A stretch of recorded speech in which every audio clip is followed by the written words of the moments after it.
Ways.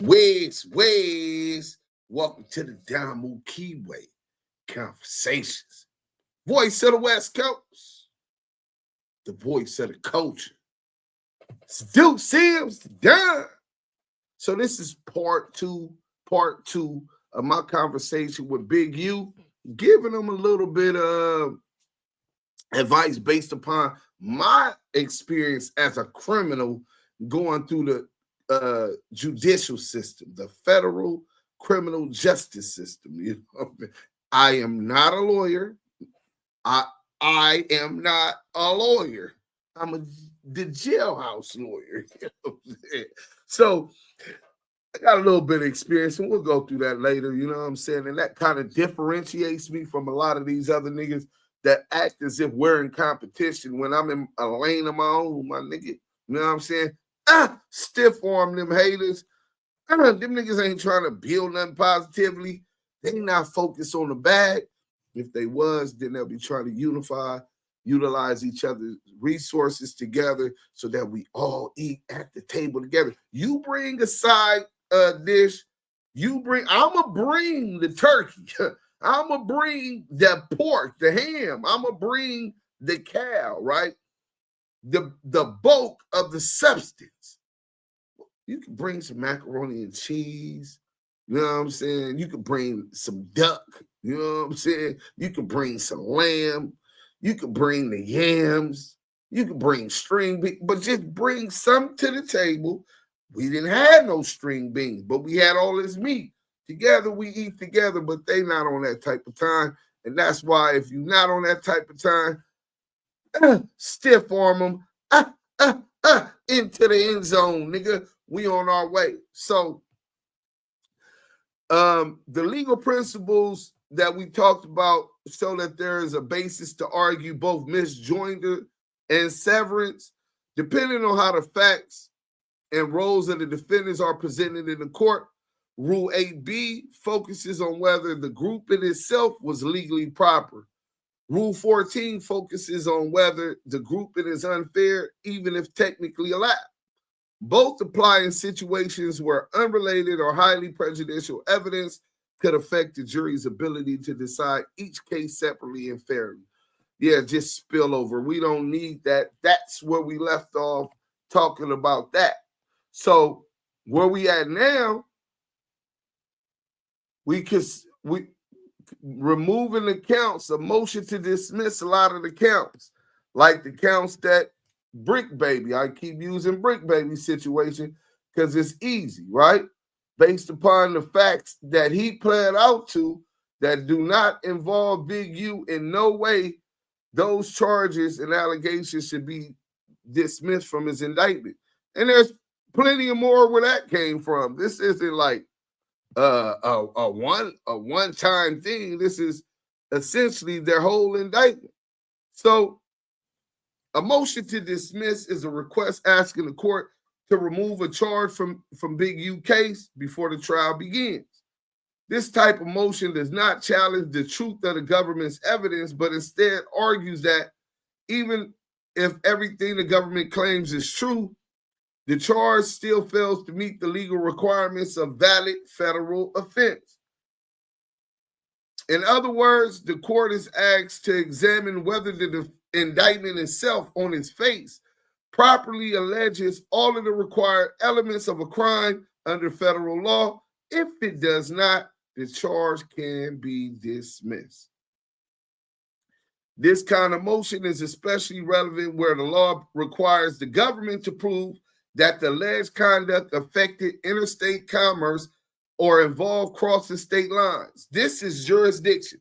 So before any indictment or crime can be alleged, the court must have the prosecution establish that jurisdiction is rightfully in the federal system. How do they do that? Federal laws and statutes have been consistent in that it has to affect interstate commerce. A gun has to travel, been made in Ohio, and you get caught with it in California, that could be a physical case. You got some work. You send the work to Michigan from California. It crossed state lines. That means it affected interstate commerce. That means that the jurisdiction of the case is properly in the federal court. So,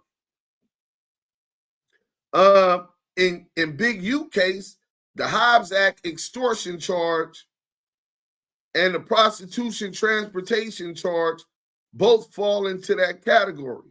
These charges are based on federal statutes that require a specific link to interstate activity in order to be valid in federal court. If the indictment fails to properly allege that link, or if the alleged connection is too minimal or speculative, then the charge may be dismissed based upon the federal courts don't have the jurisdiction. You know what I'm saying? If they can't prove that they have jurisdiction. The Hobbs Act is found in Title 18 of U.S. Code Section 1951. It criminalizes interference with interstate commerce by means of robbery or extortion. In the Hobbs Act case, the government must show that the alleged conduct had at least a minimal effect on commerce between states. If the alleged extortion involved only local activity and the effect on interstate commerce is not clearly identified in the indictment, the legal sufficiency of the charge can be challenged. In the indictment filed against Big U, the Hobbs Act charge is based on alleged extortion of local business people, including individuals tied to marijuana dispensaries and entertainment venues in Los Angeles. The indictment does not clearly explain whether or how these businesses were engaged in interstate commerce. For example, there is no specific allegation that the businesses sold goods across state lines, received products from out-of-state vendors, or used banks or suppliers based in other states. Without that type of connection, the charge may lack the required federal jurisdiction. Courts have ruled that purely local conduct that does not show any meaningful connection to commerce between states may fall outside the scope of the Hobbs Act. So I got caught on a robbery. The Hobbs Act covers like robberies, right? I got caught on a bank robbery, but what gave the feds the jurisdiction was the fact that it's financially insured by the NCUA or the FDIC. You know what I'm saying? If it's NCUA, which would be for credit unions, or FDIC, which would be for banks, that financial institution, if you rob that gives them federal jurisdiction. So, real quick, I got to check out my notes. Make sure I touched on all of the points necessary.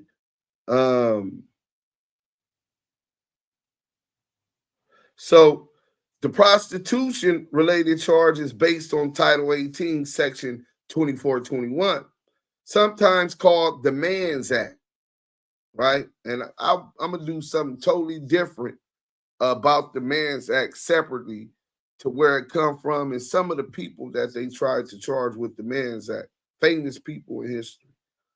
This statute makes it a federal offense to knowingly transport an individual across state lines with the intent that that person engage in prostitution or other unlawful sexual activity. The statute does not apply to local conduct.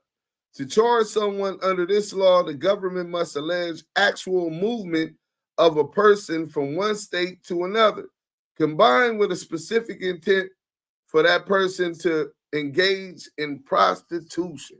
So you gotta be transporting them for that to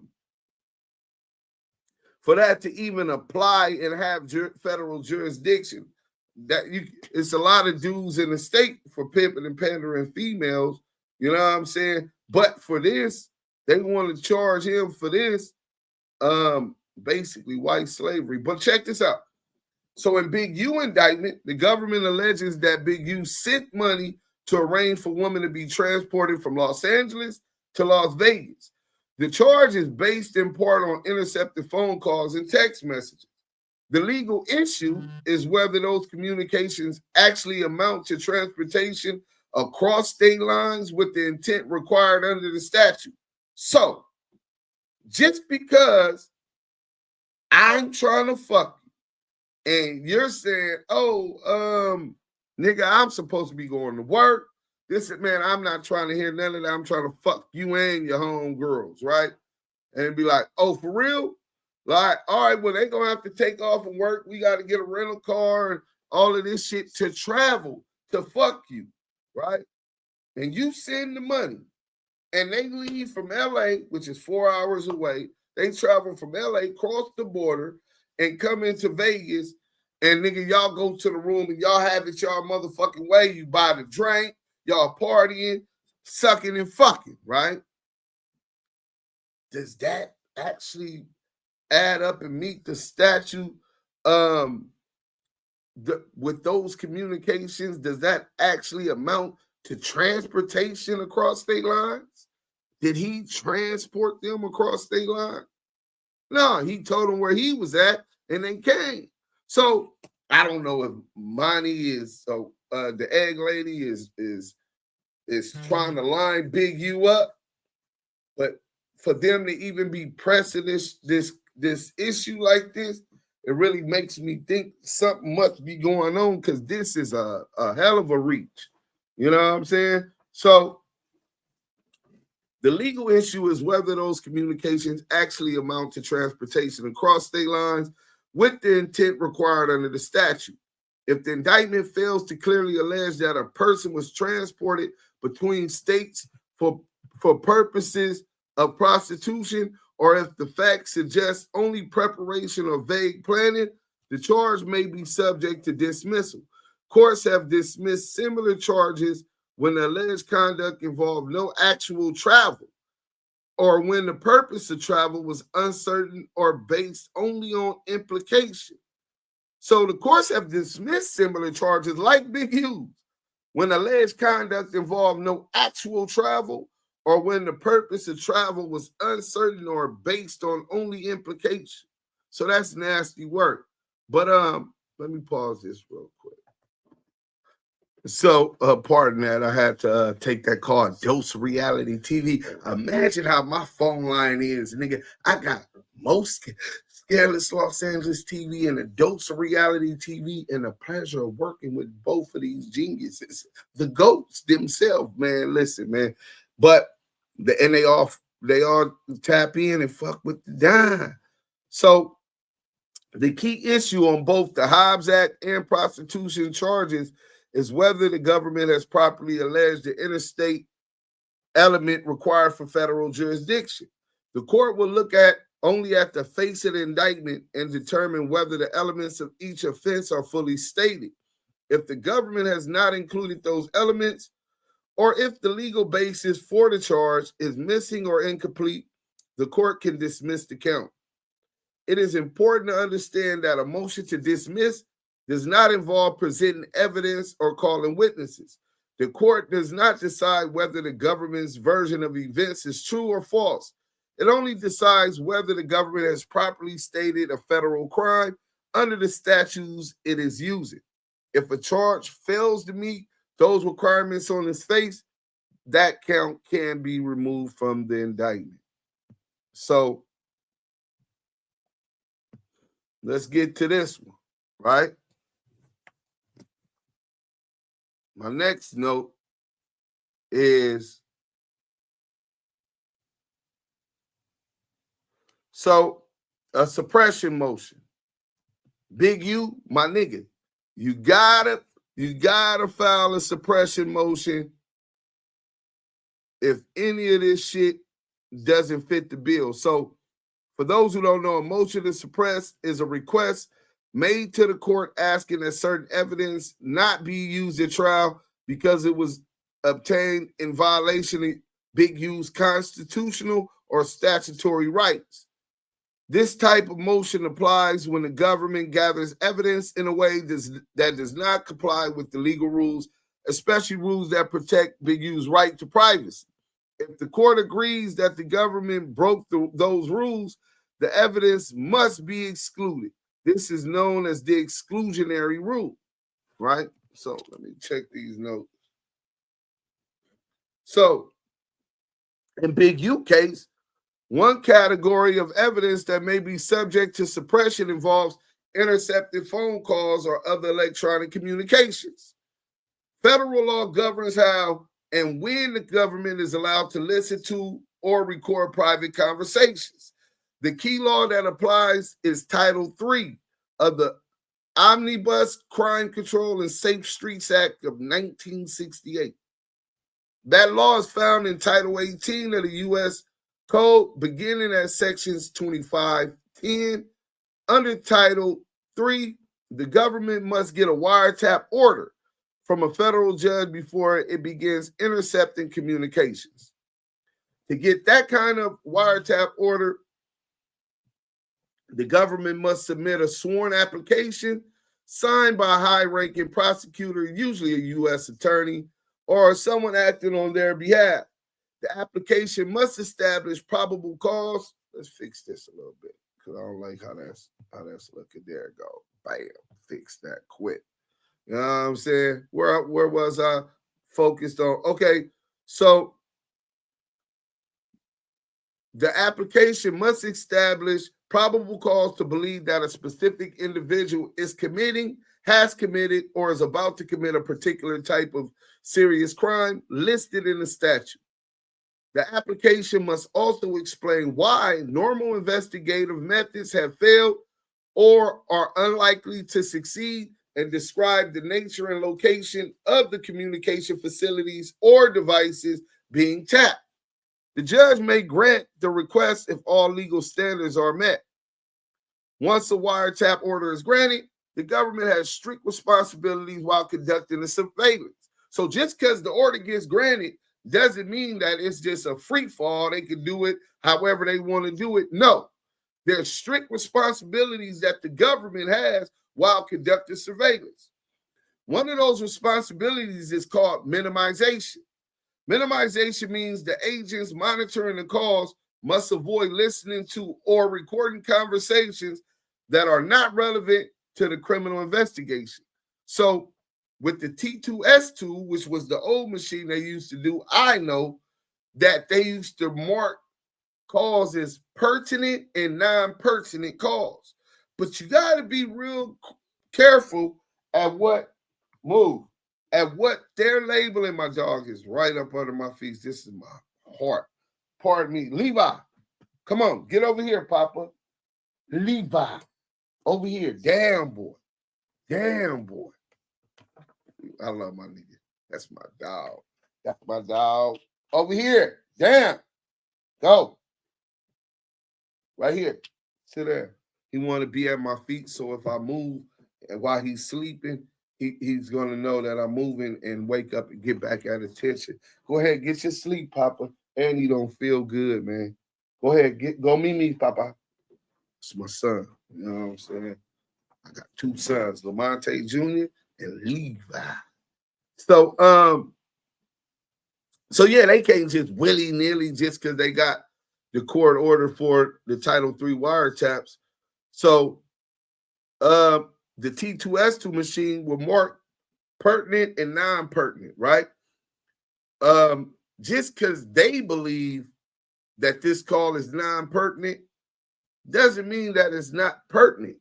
So they classifying, the federal investigators are classifying what they want as pertinent and non-pertinent, right?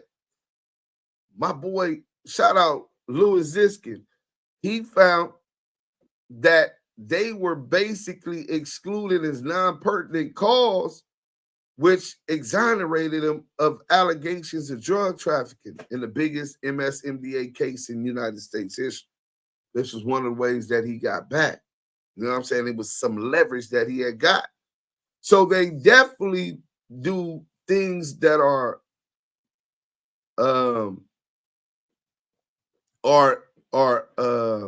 unauthorized while they do wiretaps, and they will hide information if they want you bad enough. But in this case, right? For example, if the person under surveillance is speaking to family members, about personal matters or having routine conversations that do not relate to criminal activity, the monitoring agents must stop listening or stop recording during those parts of the call. The agents are required to take reasonable steps to avoid collecting non-relevant or privileged communications, such as conversations with attorneys. Courts examine whether the government follow minimization requirements by reviewing logs kept during surveillance, the percentage of time agents were monitoring, and the nature of the calls. If the government fails to follow proper minimization protocols, any evidence collected during that period may be dismissed. So, next, right? May be suppressed. I said dismissed. Any evidence collected during that period may be suppressed. So, there are additional grounds to suppress intercepted communications too, Big U. If the wiretap order was not signed by a judge who had authority under the law, or if the application lacked probable cause or failed to meet other statutory requirements, the entire surveillance may be unlawful. In that case, any recordings or transcripts generated from the illegal surveillance would be excluded from trial. The same applies to any evidence that was derived from the illegal surveillance. This is known as the fruits of the poisonous tree doctrine. I don't know too many lawyers, except those that defended me, you know what I'm saying, maybe a couple others, but that were lawyers of the family or whatever, right? But how many of y'all are familiar with the fruits of the poisonous tree doctrine? That means that if one apple is spoiled and rotten in the tree, all the other apples connected to and derived on that tree are poisonous. So none of them are good to eat, meaning that they cannot be fed to the jury. In my own words, right? I am not a lawyer. I'm the jailhouse lawyer. YouTube's jailhouse lawyer, Johnny Cockroach, at your services. So look, the Fourth Amendment to the United States Constitution also protects Big U from unreasonable searches and seizures. Surveillance without a warrant or proper legal authorization is usually considered a violation of this right. If the government conducted electronic surveillance or physical surveillance, such as video recording, location tracking, or use of hidden cameras without a valid warrant or beyond the scope of a warrant, that evidence may also be suppressed. This includes situations where the government secretly recorded Big U in a location where you had a reasonable expectation of privacy, such as your home, a private office, or a car that was not in public view. Remember, they wired up the cars at, was it Bear Claw's shop or somebody's shop? And they wired up the car and they have expectation of privacy, right?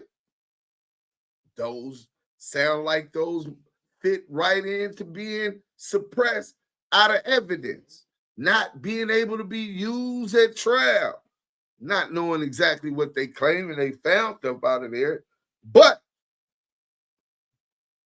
in Big U case, any intercepted calls, text messages, surveillance footage, or recordings that were gathered without a valid warrant or without following minimization rules are subject to review for suppression.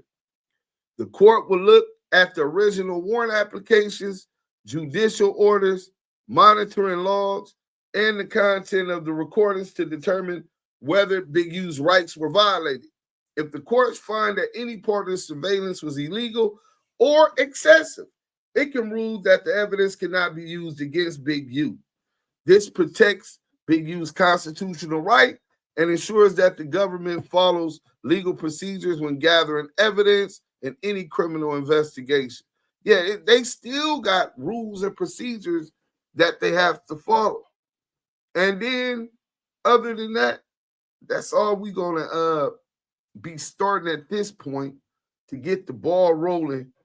But as it's about time to get that Brady motion. They said they turned over all the discovery. It was court ordered, but it's under a protective order. That shit is high. Nigga, the courts got it under a protective order. So obviously the judge doesn't want a circus. He doesn't want this case trial publicly, especially if he's siding with the U.S. attorney, the assistant U.S. attorney in the case, and investigators. Of course, if you know they're doing wrongdoings, you wouldn't want to be public, but that's kind of like federal policy. They don't do that in federal courts. It's open to the public, but no recordings, the press, all of that type of stuff can't just be up in there with cameras or whatever. And they don't want every different detail coming out into the press.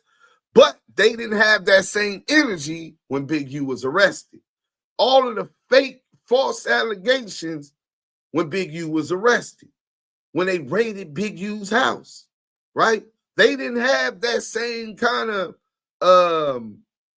protection order on the facts being alleged. They made it public with a press conference. In fact, somehow, and I don't believe in coincidences, Suge Knight's girl, or the Stanky Cop girl, or Stanky Coochie girl, SKG, right? The same one who assaulted Big U happened to be the one that the press put on evening news, right? Talking bad about him and implicating him in Nipsey Hussle, no jumper, all with Luce Cannon all over again. Where was the discretion then? Is this another one of the prosecution's informants? Does she have any, or is she planning to testify in this trial, clout chasing or whatever she may be?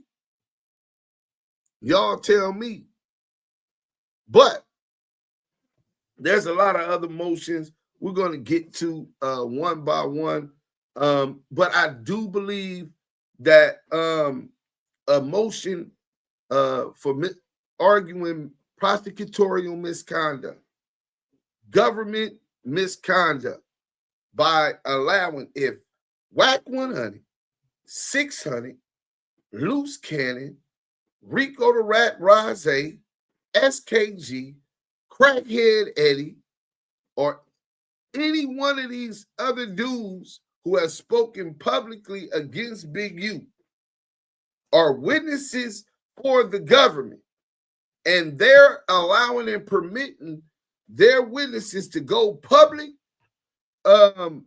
against Big U, spreading lies and disinformation publicly, trying Big U in the public, then his defense needs to be in the public, or there needs to be a motion filed for prosecutorial misconduct.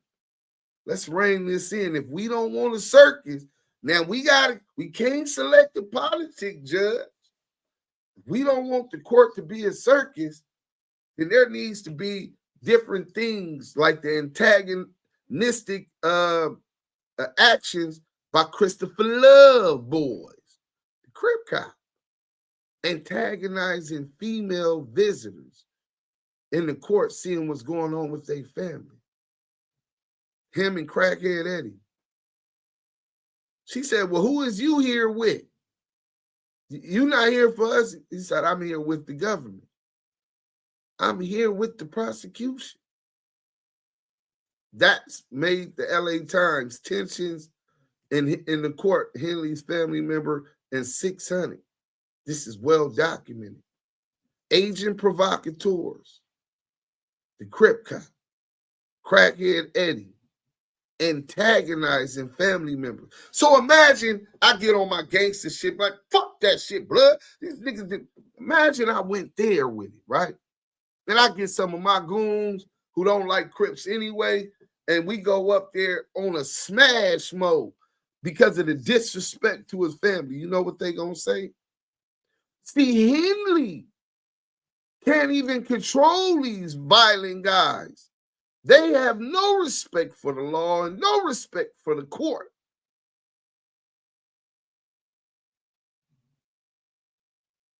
that's going to look bad on our guy who got enough on his plate. So before we put him in that position, we're going to play it close to the vest, play it by ear as long as we can, and figure out what we can do to make sure that the U.S. Marshals aren't permitting Asian provocateurs to antagonize Big U's family. It might start and come to par with prosecutorial misconduct. And it's not just the court situation. The motion for prosecutorial misconduct would also talk about if during the paperwork you see that these guys are giving statements. I mean, WACK100 is already, he's going to be a witness. We're going to make sure he's a witness, even though he's going to be a government witness, because they cited his corroboration of certain facts Luce Cannons was bringing. He brought Luce Cannon to No Jumper to do that. So his intent, what it was, etc., is going to come out. So based upon that, you got these dudes lying, talking about Big U DNA was found up under RW's nail. Flat lie. This is weeks before the indictment dropped, before people were arrested on the indictment. All of the lies. Assassination, character assassination, implicating them in the murder of Nipsey Hussle. Luce Cannon did it.